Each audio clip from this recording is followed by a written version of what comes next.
Oyentes de Radio María, un día más con la gracia del Señor proseguimos el comentario del Catecismo de nuestra Madre la Iglesia. Dedicamos este tercer programa ya al apartado de evitar la guerra, con el cual se concluye el quinto mandamiento. Estamos ya en los últimos programas del quinto mandamiento. Nos habíamos quedado en concreto en el punto 2312. Dice así: la Iglesia y la razón humana declaran la validez permanente de la ley moral durante los conflictos armados. Una vez estallada desgraciadamente la guerra, no todo es lícito entre los contendientes. Bueno, pues la Iglesia, aquí en su discernimiento, se une también a lo que dice la razón humana. Gracias a Dios, luego hablaremos de ello. También la razón humana ha hablado del derecho.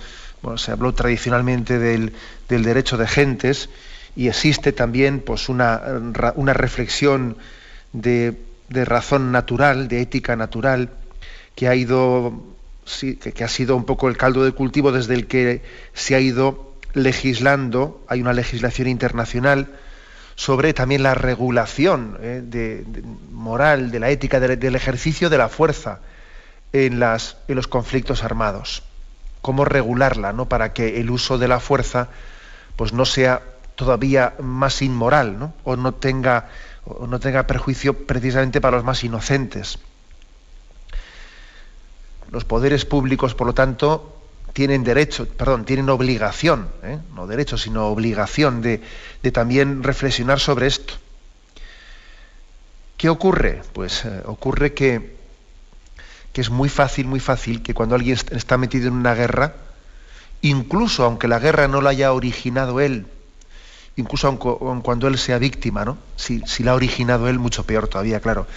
Es muy difícil que, metidos en esa espiral de la violencia, pues exista pues la templanza, el autodominio, la prudencia, pues para que el ejercicio de la fuerza pues sea regulado. Lo de la violencia es como una fiera. Cuando la sacas, es muy difícil contenerla. Es muy difícil pedirle a una fiera que se autocontrole, que pedirle pues a las garras de un tigre o de un león que arañen pero no demasiado. Es difícil, porque supone un desatar, es un desatar todo un mundo de pasiones interiores que pueden, la experiencia nos dice que lo más fácil es que se descontrolen. Por eso aquí lo que insiste la Iglesia es, hemos hablado en puntos anteriores de todas las condiciones que tienen que darse pues para que un Estado tome la gravísima decisión de recurrir a la fuerza armada pues para defenderse de una agresión, etcétera. Bien, pero puede ocurrir, ¿no? No hay más remedio. Entendemos que todas las condiciones las hemos agotado para llegar a la paz. Nos metemos en una guerra, que Dios no lo quiera, ¿no?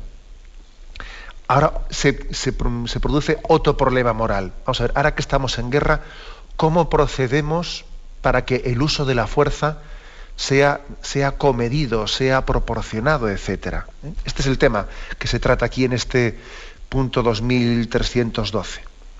Una vez estallada la guerra, no todo es lícito. Como estamos en guerra, no todo es lícito. Por ejemplo, una de las cosas que ya es de por sí llamativa, ¿no?, o peligrosa. Son muchos los países que tienen legislaciones que vienen, por ejemplo, no aceptan la pena de muerte, excepto en caso de guerra. Son muchos los países que tienen esa legislación. En caso de guerra se acepta la pena de muerte. Con un peligro tremendo, porque si en algunos contextos las penas de muerte son aplicadas con arbitrariedad, son precisamente durante las guerras. Es mucho más fácil que la pena de muerte sea aplicada incorrectamente en la guerra que fuera de la guerra. Y sin embargo, las legislaciones precisamente permiten la pena de muerte con mucha facilidad en tiempo de guerra. Venga, el juicio sumarísimo, no sé qué, y pim, pam, pero bueno. Este ejemplo que pongo, para mí es un ejemplo muy claro de cómo es mucho más probable, mucho más fácil que comenzada una guerra, se caiga en la tentación, ¿no?, de hacer un uso desproporcionado o de la fuerza, o que el conflicto mismo a uno le haga creer que está justificado para determinadas actuaciones que él sabe que en conciencia que no son correctas, ¿no? Por eso la Iglesia tiene una palabra de decir, bueno, mira, la mejor guerra es la que se ha renunciado a ella. Es la mejor guerra, ¿no? La que se ha conseguido evitar, ni más ni menos, ¿no? Y además tenemos experiencia, pues yo creo que hasta histórica, en el propio seno de la Iglesia, ¿no? Por ejemplo, pues sabemos perfectamente que la historia de la Iglesia, yo no soy ningún historiador, pero de las cosas que he leído, yo creo que, por ejemplo, cuando se declaró la primera cruzada para conquistar o para liberar los lugares sagrados que habían sido invadidos por los musulmanes y que habían sido destruidos, y por lo tanto llegó a Occidente, llegó hasta aquí la noticia de que los lugares sagrados habían sido conquistados y destruidos por los musulmanes y que habían prohibido la visita a aquellos lugares, y lógicamente aquello fue una noticia que cayó como un bombazo, ¿no?, en la cristiandad. Y entonces, con una intencionalidad que sin duda pues era buena y justa, y pues uno dice, pues tenemos que ir a rescatar los lugares santos, tenemos que ir a reconquistarlos, ¿no? Y por supuesto que se daban las circunstancias de una guerra justa, ¿no?, de defensa de los lugares santos y de todos los cristianos que allí no habían sido respetados y habían sido obligados, etcétera. Bueno, bien, pero ¿qué ocurre? Que puesta en marcha una guerra, luego es muy difícil controlarla.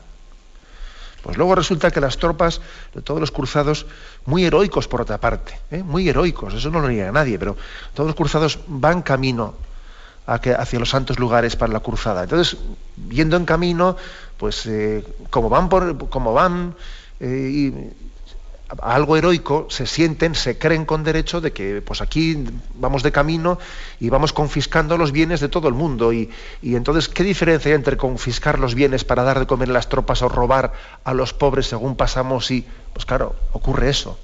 Ocurre que, por ejemplo, pues que las guerras hacen que se confisquen bienes de los pobres para dárselos tal, que pasados por una ciudad, si resulta que en esa ciudad pedimos voluntarios para que se sumen a nosotros. Si esa ciudad no se suman voluntarios, pues entonces nos vengamos y destruimos la ciudad porque no se han sumado voluntarios, y pasamos por otro sitio, etcétera, etcétera, ¿no? Cuando se pone en marcha una guerra, incluso una guerra justa, es muy fácil que después, en el proceso posterior, vayamos degenerando. Porque la violencia tiene una dinámica interior, pues, que es intrínseca, ¿no?, que tiende a la degeneración. Por eso la Iglesia insiste en este punto, ¿no?, 2312, insiste en no todo es lícito entre los contendientes, no todo es lícito. Y la Iglesia, que es maestra en humanidad y que conoce al hombre por dentro, porque no os olvidéis de que la Iglesia conoce al hombre por dentro. El hecho de que la Iglesia pues administre el sacramento de la confesión, que sea acompañante espiritual, que sea confidente, que sea directora espiritual, etcétera, conoce al hombre por dentro, sabe muy bien que es muy fácil degenerar en los conflictos armados. Yo creo que todos los pecados capitales se suelen desatar en los conflictos armados. Prácticamente todos los pecados capitales. El principal, hombre, pues la ira.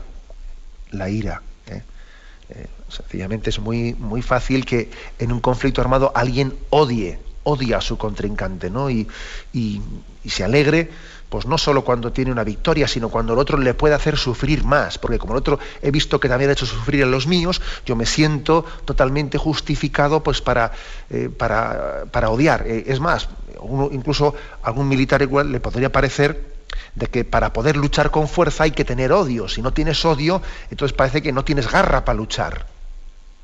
¿Qué riesgo es eso, verdad? Y qué difícil es luchar y disparar sin odio. Me estoy acordando de que tenemos algún testimonio por ahí, ¿no? Pues de algunos soldados cristianos, pues que en las guerras también han dado testimonio de intentar luchar contra este pecado capital de la ira. En concreto, Me estoy acordando de que en el episodio de la Guerra Civil Española está el caso del Ángel del Alcázar, en la defensa del Alcázar de Toledo, pues el que fue llamado Ángel del Alcázar, que era hermano de don José Rivera, un sacerdote que está también en proceso de beatificación. Él allí acuñó una palabra, pues una especie de llamamiento a sus compañeros, que les decía: disparad sin odio, les decía. Claro, qué difícil es disparar sin odio. Qué difícil es que alguien, que un cristiano vaya a una guerra y diga: bueno, es inevitable, yo ahora tengo que luchar en esta guerra, pero a ver si lo hago sin odio. Es francamente difícil, ¿no? Pero es una llamada a todos los cristianos. Con mucha frecuencia en la guerra lo primero que se desata es la ira, el odio. Eso es lo primero. Y además parece como que hace falta provocarlo, porque si es venderle a uno una caricatura de que el contendiente contra el que lucha es un monstruo. Porque tenemos que enfatizar esto, ¿no? Si no le hacemos entender que es un monstruo aquel contra el que estoy luchando, pues parece que entonces no lucho con fuerza, no tengo que intentar odiarle, ¿no? Y son muchos pecados capitales más los que se desatan en las guerras, ¿no? Por ejemplo, la avaricia. Con mucha frecuencia se desata la avaricia. Que dice: bueno, pues ya que estoy aquí, ya por lo menos voy a robar, porque mira, entran en esta casa, hemos destruido esta casa, aquí encuentro dinero, pues robo este dinero. Eso qué fácil es, ¿no? En el contexto de una guerra, que alguien robe. Qué fácil es. O qué fácil también es que en el contexto de una guerra se cometan pecados de lujuria, cometiendo violaciones. Porque bueno, pues si hemos conquistado a esta gente y hemos cogido a estas mujeres prisioneras, pues les violamos, etcétera, ¿no? No son nadie. Qué fácil es eso. Fijaros, incluso en el Antiguo Testamento hay algunos pasajes que suele ser que se nos hacen muy duros, ¿no? Como Israel, cuando conquistaba algunas ciudades, decía que nosotros somos un pueblo santo, no podemos guerrear como guerrean otras naciones, ¿no? Entonces, cuando nosotros guerreamos, decían los israelitas, tenemos que declarar una ciudad que conquistamos, la tenemos que declarar holocausto. Y holocausto consistía en que si conquistamos una ciudad, si Israel conquistaba Jericó o lo que fuese, ¿no? Pues allí lo que tenemos que hacer es luchar contra la ciudad, destruirla completamente, destruir toda la ciudad y matar a todos los que se encuentren en ella, pero cuidado, que nadie pretenda aprovecharse de la guerra para apropiarse de los bienes o para violar a las mujeres, para abusar de los niños, para hacer esclavos. Nosotros, en el Antiguo Testamento, existe esa imagen del holocausto, claro que leída desde nuestro contexto cultural parece una barbaridad, ¿no? Diciendo, como somos un pueblo santo, vamos a destruir totalmente, acabamos con toda la población, pero ojo, que nadie cometa otros pecados añadidos al de la violencia, ¿no? Que es el de robar, el de violar, el de hacer esclavos, etcétera, etcétera, etcétera. Claro, aunque sea llamativo ese texto del Antiguo Testamento, es comprensible. Es decir, porque parte también de la experiencia de que detrás de la violencia vienen más pecados. Se desatan más pecados, la avaricia y la lujuria. ¿Y cuántas violaciones se cometen en estos contextos de las guerras? La misma gula, pues el emborracharse, el que alguien cuando está en contexto de la guerra, pues mira, pues si tengo un rato de descanso, pues ahora me emborracho y me drogo y me olvido de todo. Es muy fácil, pues, desatar eso, desatar todos estos procesos de pecados capitales concatenados, ¿no? Existen casos, por supuesto, heroicos, ¿no? Como en todos los casos, existen casos heroicos. También he contado el caso ese del Ángel del Alcázar. También recuerdo haber escuchado a un combatiente de la Guerra Civil Española, otro episodio heroico. Algunos hay, ¿verdad?, en medio de tantos desastres, ¿no? Recuerdo haber escuchado a un combatiente de la guerra que él fue testigo de cómo un soldado cristiano al que se le pidió conquistar pues un cerro determinado, al llegar a lo alto, vio que allí había un soldado defensor de aquel cerro que ya estaba gravemente herido, ya le quedaba pocos instantes de vida. Cuando él llegó allí, bueno, pues le preguntó a ese soldado, no le remató, que fácilmente podía haberle rematado, ¿no? y no le remató, y le preguntó si era cristiano. Si era cristiano, y aquel soldado que era republicano le dijo que sí, que era cristiano, y le preguntó que si te gustaría recibir los sacramentos antes de fallecer, y le manifestó que sí, y aquel soldado que había conquistado aquel cerro, pues cargó aquel otro soldado del bando contendiente, lo cargó sobre sus hombros y bajó desde el cerro, bajó buscando al capellán, pues para que aquel hombre pues pudiese morir recibiendo los sacramentos, ¿no? Con grave peligro de su vida, porque todavía estaba el cerro sin terminar de conquistar, y bajando aquel hombre herido, sabiendo que estaba haciendo por él lo más importante que podía hacer, ¿no? Había sido él probablemente quien la había herido conquistando aquel cerro, pero entendía que ahora que no podía sino defender también su derecho de recibir los sacramentos antes de fallecer. Esto me lo contaba alguien, ¿no?, que también estuvo cerca en aquel momento de la contienda. Bueno, o sea, que sí que ha habido algunos casos, ¿no?, de estos heroicos en los que somos conscientes de que también los cristianos debemos, ¿no?, de saber, incluso en pleno conflicto armado, no dejarnos arrastrar, no dejarnos arrastrar pues por el odio, por la ira, por la avaricia, por la lujuria, según también estamos ejerciendo ese supuesto, ¿no?, ese supuesto derecho de guerra justa, que luego hay que ver si las guerras son justas o no justas, ¿no? Ese es otro tema muy distinto. Pero la experiencia es qué difícil es que una vez puesto en marcha, ¿no?, un proceso armado, pues los pecados capitales no se estén ya concatenando. Porque nos vemos con un arma en la mano, nos vemos disparando, y qué fácilmente es que el espíritu humano vaya degenerando. Bien, en este sentido, es en el que el punto 2312 nos dice: una vez estallada la guerra, desgraciadamente, no todo es lícito entre los contendientes. Y realiza aquí una serie de discernimientos en los cuales vamos a entrar ahora. Tenemos un momento de reflexión y continuamos. Escuchan el programa Catecismo de la Iglesia Católica con Monseñor José Ignacio Munilla. Damos paso al punto 2313. Después de que nos ha recordado el Catecismo que también durante los conflictos armados existe un deber de validez permanente de la ley moral. La ley moral no queda en suspenso en tiempo de guerra. Es más, todo lo contrario, hay que vigilarla especialmente, porque sabemos que hay más peligro de que sea violada. No todo es lícito entre los contendientes, ¿no? En el siguiente punto, el 2313, dice así: es preciso respetar y tratar con humanidad a los no combatientes, a los soldados heridos y a los prisioneros. Todos somos conscientes de que, claro, de que en un momento determinado existe una tentación muy grande, pues de que uno dice, los soldados heridos, bueno, pues son un problema. Los prisioneros son un problema. Encima tenemos que darles de comer nosotros. Encima de que nos han invadido, hemos cogido prisioneros y ahora hay que darles de comer. Y nosotros estamos pasando hambre. Y vamos a dar de nuestra comida a estos sinvergüenzas, a estos prisioneros. Es tremendo, es tremendo. Por ejemplo, se han cometido pecados muy graves a este respecto. Estoy pensando como, por ejemplo, después de que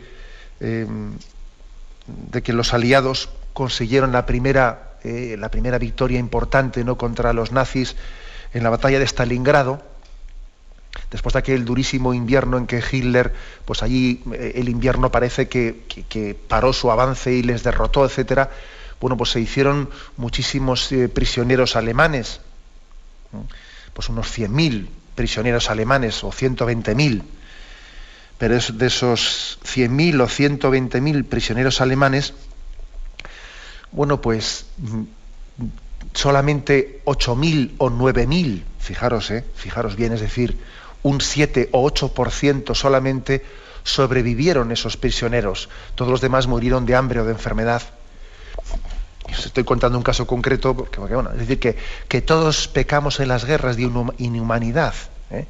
Claro, tenemos mucha conciencia de todos los pecados que cometió pues el ejército nazi, ¿no?, Pero también nosotros, ¿no?, los aliados, pues cometimos en aquella guerra pues muchos crímenes, por ejemplo ese, ¿no?, dejar morir de hambre a la gran mayoría de los prisioneros, ¿no? Ahora es una tentación muy grande, porque claro, la propia nación está pasando hambre, entonces a los prisioneros que hemos cogido, ¿qué les vamos a dar de comer o qué? Los soldados heridos, el hecho de que dice uno, bueno, y a los soldados heridos nosotros vamos a estar poniendo médicos para atender a los prisioneros heridos enemigos, no tenemos médicos casi para los nuestros, oye, pues ellos que se mueran, ¿no? O sea, qué fácil es caer en ese tipo de tentaciones. Y por supuesto, el primer tema aquí más determinante es el que dice tratar con humanidad a los no combatientes, intentar hacer una distinción bien clara entre, bueno, pues que las guerras tienen que estar entabladas entre los dos ejércitos, no de un ejército contra una población civil. En esto yo creo que es evidente que también las armas actuales, las armas modernas, permiten mayor precisión y por tanto se tiene que exigir, ¿no?, a los ejércitos el hecho de que se establezca, cuando se ha establecido una contienda, que se limite, ¿no?, se limite y se circunscriba a la lucha entre dos ejércitos, no de un ejército contra una población civil. Y de esto somos testigos, como por ejemplo, pues en el mismo conflicto de Gaza, pues resulta que entra el ejército israelí y allí pues no se distingue quién es uno y quién es otro, y un desastre auténtico, y acaba pagando a la población civil, ¿no? O por ejemplo también estoy pensando pues en la misma Segunda Guerra Mundial, pues en los bombardeos de las capitales, ¿no? El bombardeo de Londres, el bombardeo de... Pero ¿qué se consigue? ¿Qué se consigue bombardeando las poblaciones civiles, ¿no? Incluso algunos estrategas militares hasta hablan de que eso es hasta un error estratégico militar. Cuentan algunos estrategas militares que incluso, por ejemplo, Hitler pudo cometer un gran error en cebarse bombardeando Londres en vez de haber bombardeado los aeródromos ingleses, ¿no? Porque si hubiese concentrado sus fuerzas en esos objetivos militares de los aeródromos, hubiese conseguido pues que la aviación inglesa pues no hubiese tenido efectividad, y por haberse cebado pues en bombardear las poblaciones civiles, pues luego él mismo fue vencido por la aviación inglesa. O sea, que es posible que hasta sea un error hoy en día centrarse, ¿no?, en la población civil en las guerras. Pero aunque no fuese un error, aunque fuese, digamos, provechoso estratégicamente, aunque, por ejemplo, se dijese, bueno, es que mira, pues porque lanzamos las bombas atómicas en Hiroshima y Nagasaki, pues aquello fue efectivo, porque se lanzaron esas bombas atómicas en esos lugares y eso consiguió que se parase rápidamente la guerra, ¿no? Bueno, pero ¿y los cientos de miles de personas que murieron en Hiroshima y Nagasaki, personas totalmente inocentes, ¿qué culpa tenían de nada? Y todos los niños y los ancianos y todos los que estaban hospitalizados, ¿no? En esas poblaciones la gran mayoría de la gente no tenía nada que ver con aquel lío. O sea, que ya no es ni porque sea efectivo ni porque no sea efectivo, ¿no?, sino porque en justicia dice este punto del catecismo que tenemos que limitar los efectos negativos de una guerra como sea, ¿no?, cualquier precio, ¿no? Y el primero, lógicamente, es que no sean los civiles pues, las víctimas de la guerra. Creo que este punto es de los más sustanciales, ¿no?, a la hora de hablar de esa ley moral que tiene que aplicarse también en el transcurso de los conflictos armados. Continúo el punto, que lo he dejado a medio leer. Las acciones deliberadamente contrarias al derecho de gentes y a sus principios universales, como asimismo las disposiciones que las ordenan, son crímenes. Una obediencia ciega no basta para excusar a los que se someten a ella. Así, el exterminio de un pueblo, de una nación o de una minoría étnica debe ser condenado como un pecado mortal. Existe la obligación moral de desobedecer aquellas decisiones que ordenan genocidios. Bueno, por lo tanto, existe, dice aquí, las acciones deliberadamente contrarias al derecho de gentes y a sus principios universales. Aquí se está refiriendo, ¿no? Se está refiriendo el catecismo a la legislación internacional, que se llama derecho de gentes, que es la expresión utilizada en la doctrina clásica y que es sinónima, pues, a lo que en nuestros días se dice como derecho internacional público, ¿no? O derecho internacional, que es un conjunto de normas jurídicas, pues, por las que se rigen las relaciones entre los estados, ¿no? Bueno, ¿y qué es lo que se afirma?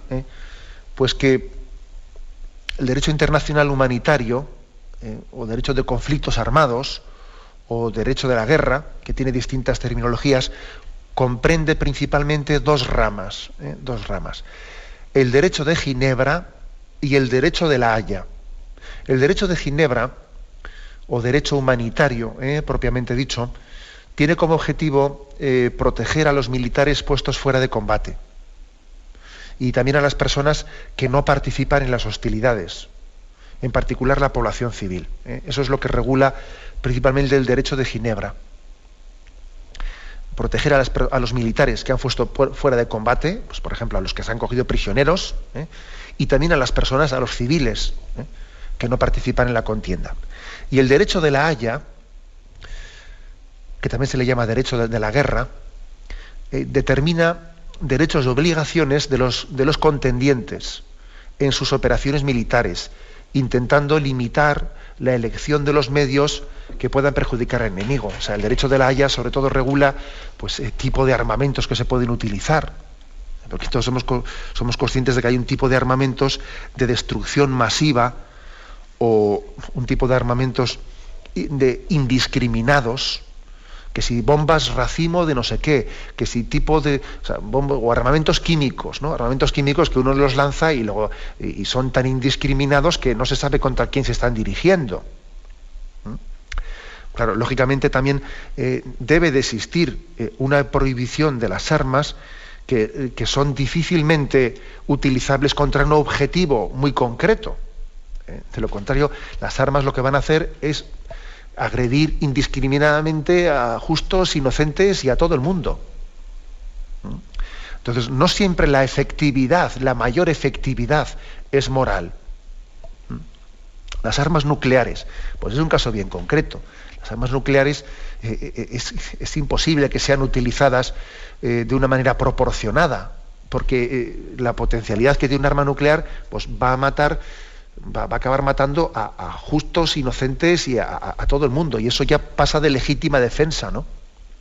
Entra necesariamente en lo que se puede llamar algo desproporcionado. Bueno, pues también decir, por lo tanto, que el derecho de Ginebra y el derecho de la Haya, al que aquí hace referencia al catecismo, aunque no los mente los dos, pero habla del derecho de gentes, etcétera, y de los principios universales, son dos ramas del derecho, ¿no?, del derecho internacional humanitario, que no son totalmente independientes tampoco, dado que la finalidad de algunas normas del derecho de la Haya es proteger también las víctimas de los conflictos, y otras normas del derecho de Ginebra es limitar la acción de los contendientes en las hostilidades. O sea que también están un poco mezcladas los terrenos que tratan, sobre los que versan el derecho de Ginebra y el derecho de la Haya. También hay una aprobación de protocolos adicionales en el año 1977. Bueno, como veis, pues son cosas importantes, ¿no? Importantes en las que la Iglesia, por eso también la Iglesia durante los conflictos hace manifestaciones públicas y quiere tener una palabra profética también para denunciar el mal que se genera en las guerras.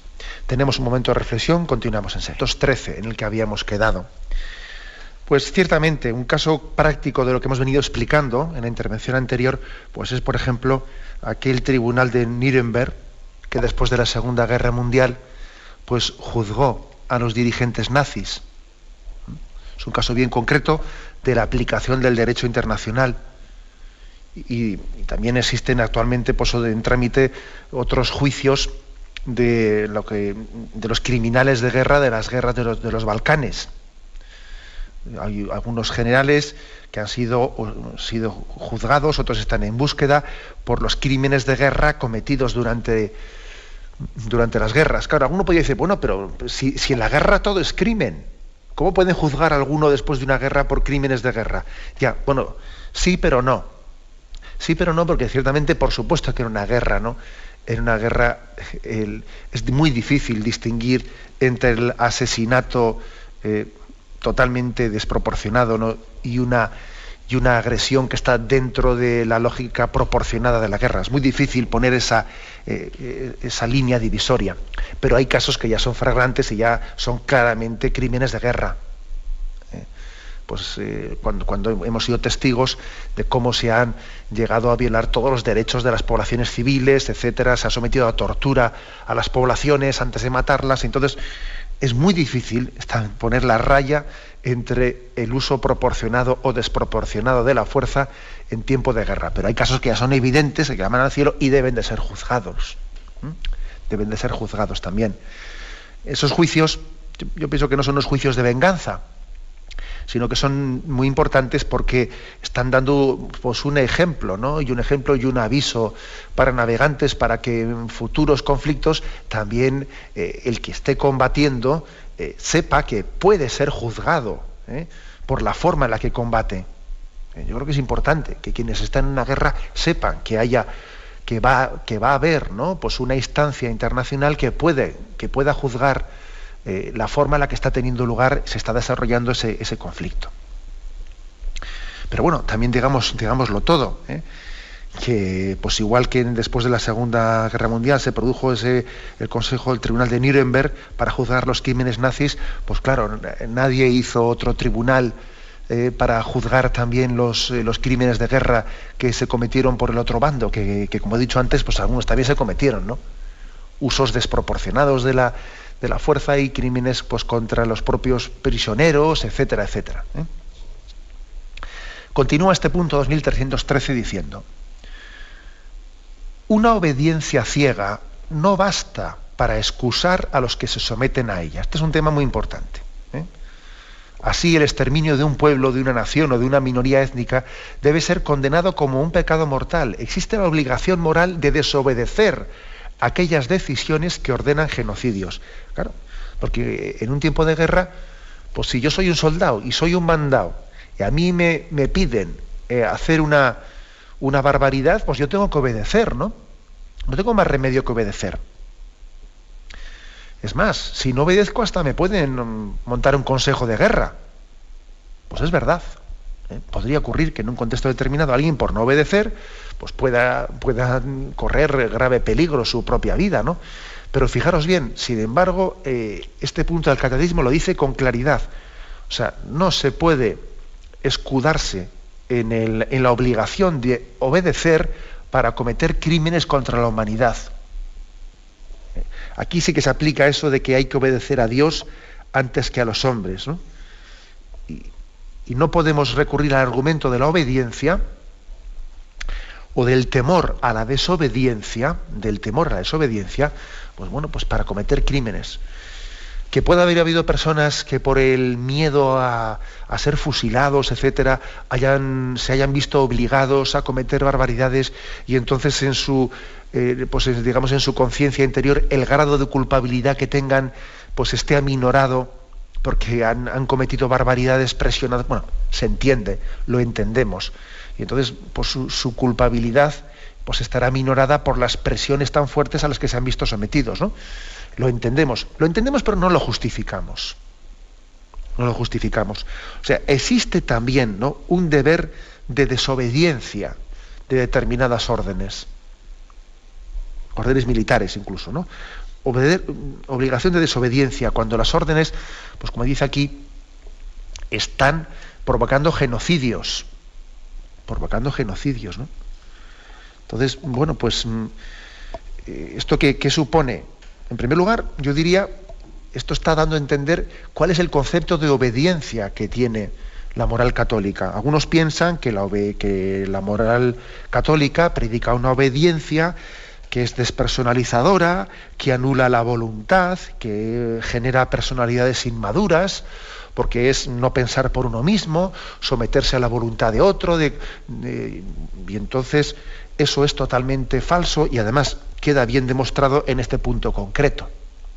Nosotros el concepto de obediencia que ciertamente predicamos, que tiene que haber una obediencia, no únicamente una obediencia religiosa, sino también una obediencia a las autoridades religiosas, sino también a las autoridades civiles.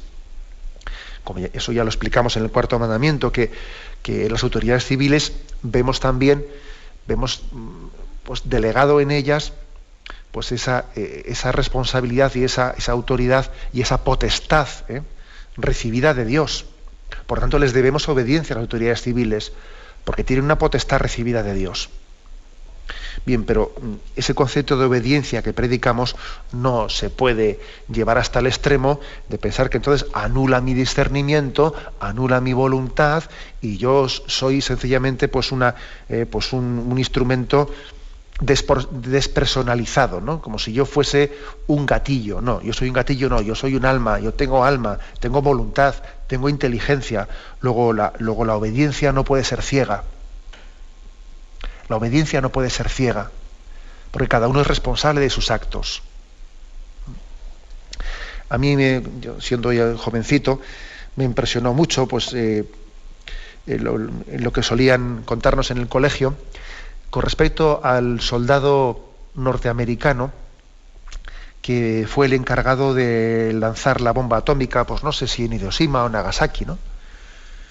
Y entonces, claro, pues ese soldado, al principio, él contaba, ¿no? Pues que tuvo una inmensa alegría de saber que había lanzado una bomba y que, bueno, pues que había sido una victoria absoluta y que había terminado la Segunda Guerra Mundial. Claro, luego fue pasando el tiempo y empezó a tener los datos de lo que había ocurrido ahí, ¿no? Y dice, yo he matado a 120.000 personas. Y entonces empieza a imaginar todos los rostros de las personas que he matado, ¿no? Y aquel soldado pues tuvo una profunda crisis que fue bastante pública y conocida, y incluso pues un proceso de conversión religiosa y de retiro de su vida, una vida contemplativa, etcétera, ¿no? Diciendo, me voy a retirar a rezar y a orar el resto de mis años también por esas 120.000 personas, ¿no? Bueno, es verdad que a mí me lo mandaron, es verdad que yo allí fui y solté una bomba sin más, ¿no? Yo apreté un botón, yo era un mandado. Sí, bien, era un mandado, pero siempre tenemos que también hacernos la reflexión de si hay unos límites de obediencia en los que nosotros tenemos también que manifestar que es la ley de Dios la que está por encima de las leyes de los hombres. Es verdad que este caso concreto al que me estoy refiriendo, bueno, pues posiblemente ese soldado todavía ni se sabía lo que era una bomba atómica, él no era consciente de la desproporcionalidad de lo que estaba lanzando ahí, etcétera, etcétera, ¿no? Yo estoy mentando este caso concreto no tanto por decir si ese soldado en ese contexto concreto tenía las condiciones de haber tenido que desobedecer esa orden, etcétera. No, sino estoy inventando ese caso para que nos demos cuenta de que tiene que haber una reflexión moral, que no podemos ser autómatas a la hora de determinadas órdenes inmorales, de ponerlas en práctica. Existe también un deber de santa rebeldía cristiana. Ahora bien, yo ya sé que esto que estoy diciendo, pues hombre, si resulta que esto se va a aplicar de una manera generalizada, si resulta que ese adolescente que le cuesta mucho obedecer a sus padres, ¿no? Pues me está escuchando y dice, sí, ese es mi caso. Yo también tengo que aprender a desobedecer a mis padres porque tengo que obedecer a mi conciencia antes que a mis padres. Hombre, si sacamos de contexto esto que dice el catecismo, entonces tomamos casi excusa pues para la rebeldía, para el egoísmo y para que cada uno haga de su capa un sayo. Lógicamente, este deber de desobediencia pues no se puede aplicar a quien diga, es que el ayuntamiento ha subido las tasas del agua y entonces yo tengo mi deber de desobediencia. Hombre, vamos a ver, este deber de desobediencia, como este punto del catecismo lo deja claro, pues se debe de aplicar exclusivamente cuando lo que está en juego es algo gravísimo, ¿no? Como el genocidio de un pueblo, como las injusticias que se cometen gravísimamente contra los inocentes, ¿no? Siendo yo instrumento de ellas.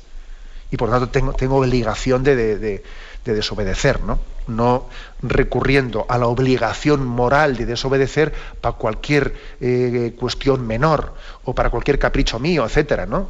puesto el caso así un poco, digamos así, pues un poco provocativo, un poco irónico del adolescente, ¿no? Que se siente obligado a desobedecer a sus padres y en el fondo no hay ningún discernimiento real y objetivo, sino que es una rebeldía, sin más, ¿no? Una rebeldía y una dificultad de sumisión de vida, ¿no? Pero sí, yo concluyo leyendo el punto 2242 al que nos remite este punto del catecismo. El ciudadano tiene obligación en conciencia de no seguir las prescripciones de las autoridades civiles cuando estos preceptos son contrarios a la exigencia del orden moral, a los derechos fundamentales de las personas o a las enseñanzas del Evangelio. ¿Sí? O sea, también hay un deber de no seguir determinadas prescripciones de las autoridades civiles, ¿no? Y este punto del catecismo es aducido aquí, pues, para un caso muy concreto, para el caso de la llamada obediencia ciega. No existe obediencia ciega en la guerra, no debe de existirla. Y también hemos tenido casos, ¿no? Hemos sido testigos de algunos militares, como por ejemplo militares israelitas que se han negado, han hecho objeción de conciencia, pues para llevar a cabo determinadas acciones que ellos consideraban indiscriminadas, ¿no? Y tienen perfecto derecho a ello. Lo dejamos aquí. Hemos explicado hoy estos dos puntos, el 2312 y 2313. Damos paso ahora a la intervención de los oyentes. Podéis llamar para formular vuestras preguntas al teléfono 917-107-700. 917-107-700.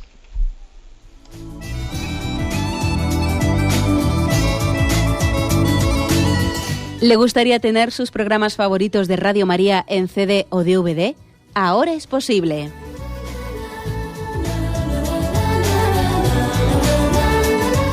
Le sugerimos que primero se informe en qué formato de audio lo puede escuchar en su equipo, DVD o CD, teniendo en cuenta que no todos los lectores de CD pueden reproducir el formato digital MP3 en el que enviamos nuestros programas.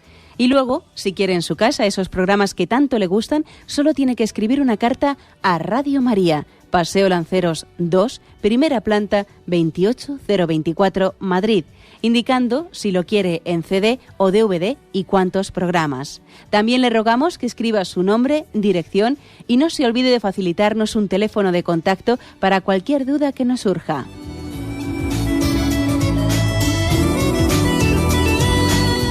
Radio María, más cerca de usted.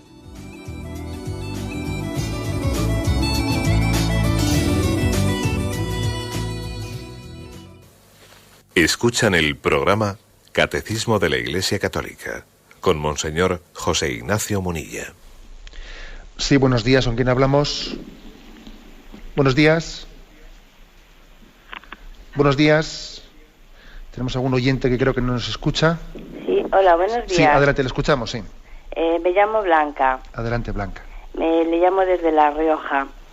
Bueno, mire, yo le doy las gracias por este catecismo y por lo bien que lo hace todo y lo que nos está enseñando. Yo es que ayer, voy al tema de ayer, vamos, más que al tema es a la pregunta, o sea, el aborto, el nombre del aborto que usted comentó ayer me dejó impresionada. No sé si oí bien o es cierto que es así ese aborto. Pues sí, mire usted, existe lo que se llama aborto de nacimiento parcial.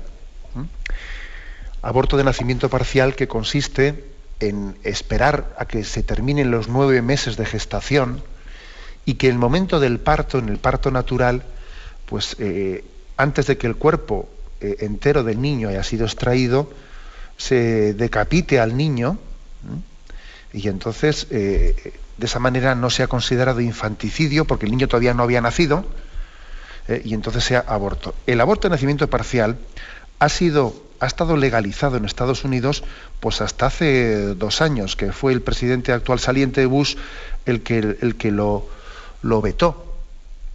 El que lo vetó. Y bueno, y hay que decir que más o menos cuando el presidente Bush lo vetó, se estaban realizando por este método de aborto de nacimiento parcial entre 7.000 y 9.000 abortos anuales en Estados Unidos. Claro, la gran mayoría se hacían con otros métodos, ¿no? Pero llegaban a hacerse 7.000 a 9.000 anuales en Estados Unidos. Fue vetado por el presidente saliente.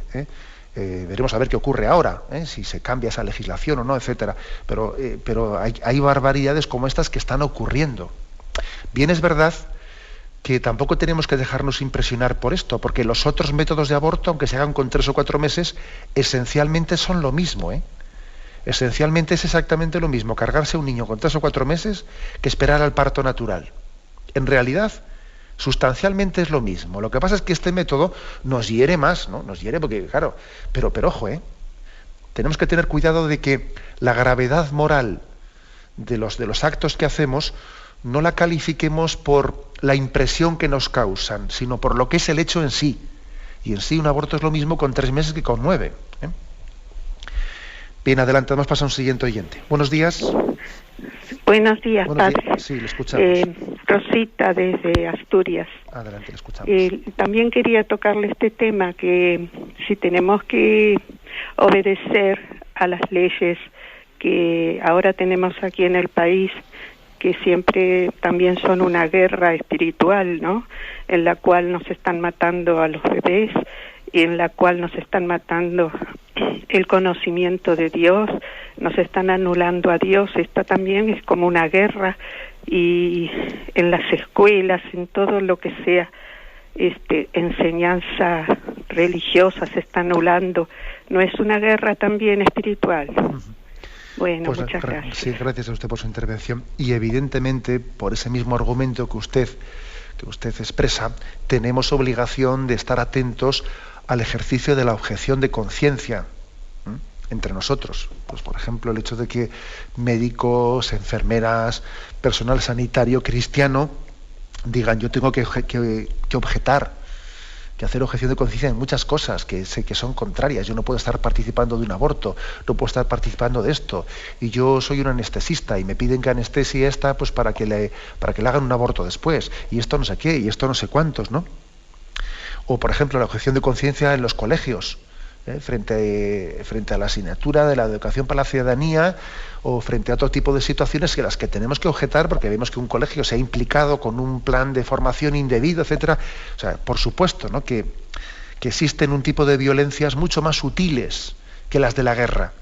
Las violencias contra las conciencias, ¿no? Las violencias contra las conciencias, ¿no? A mí me estaban hablando recientemente de un plan de un ayuntamiento en el que, dirigido a los 6, de niños a 6 a 12 años, pues se les invita a todos los niños en esa edad escolar, pues a recibir una determinada, pues una obra de teatro en la que los niños pues ven como unos niños viven el conflicto de que unos tienen 2 madres lesbianas y otro tiene tal, y entonces a los niños en la obra de teatro se les va introduciendo en una especie de normalización de situaciones, ¿no? De que, bueno, y a un niño, ¿por qué hay que meterle en ese lío? O sea, es una violentación de la conciencia de los niños, el que en el contexto del proceso escolar se les esté introduciendo esos conceptos que son ajenos a su vida. Como si el tema de la orientación sexual fuese una especie de elección que él tiene que hacer, ¿no? ¿Qué eliges? ¿Tú eliges ser homosexual? ¿Eliges ser heterosexual? Y el hecho de que a un niño se le presente esas alternativas como si fuesen elecciones que él tiene que hacer, es una auténtica violación de su conciencia. Entonces, por supuesto que en un contexto así el padre tiene que objetar y tiene que vivir muy en directo la educación moral que su hijo está recibiendo. No la puede delegar a un colegio, no puede dejar en un colegio, incluso pensando que tiene una buena línea, ¿no?, y luego ausentarse de él. Damos paso a una siguiente llamada. Buenos días. Hola, buenos días. Buenos días, sí, le escuchamos. En honor de Dios. Le hablo Ramón de Navarra. Adelante, Ramón. Y quería decirle, pues, en el mensaje de Fátima, que para muchos está tan desconocido, pues hay un apartado sobre las guerras, dijo la Virgen, y dijo lo siguiente: las guerras son castigos de Dios por los pecados de los hombres.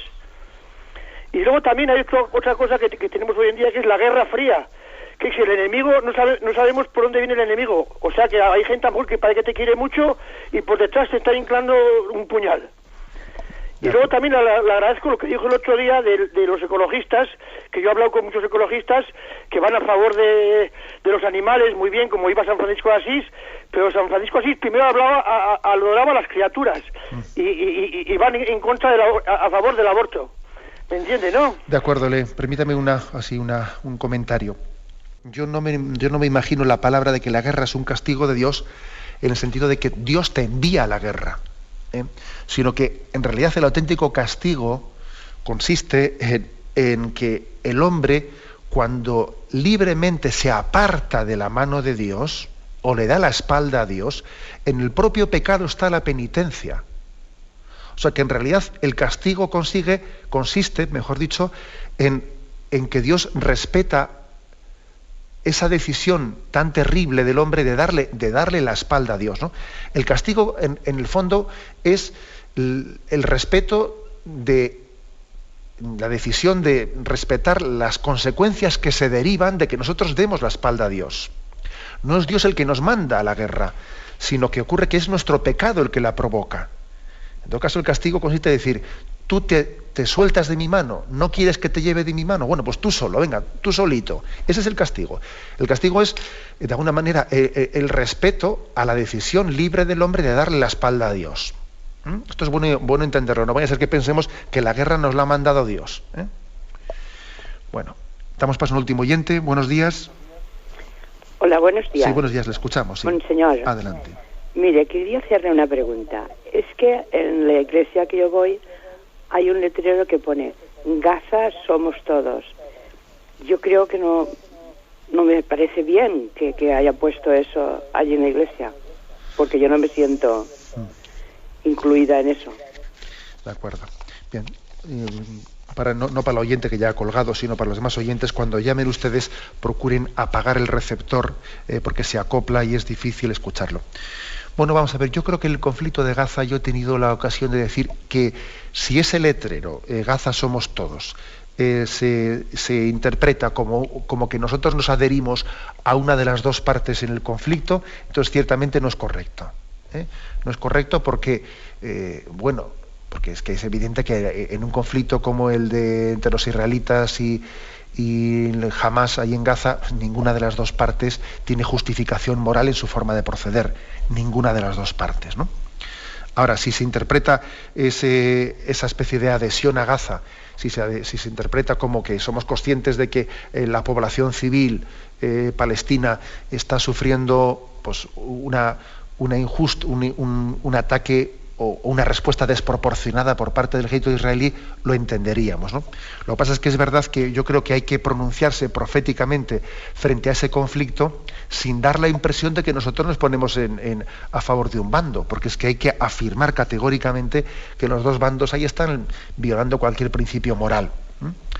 Pues el bando de Hamás, por haberse aliado con el terrorismo como un medio, y el bando israelita por el no respeto al derecho internacional, de las resoluciones de la ONU, etcétera, y por la respuesta desproporcionada a los ataques terroristas. Creo que es un poco la respuesta que podría darle. Tenemos el tiempo cumplido. Me despido con la bendición de Dios Todopoderoso, Padre, Hijo y Espíritu Santo. Alabado sea Jesucristo.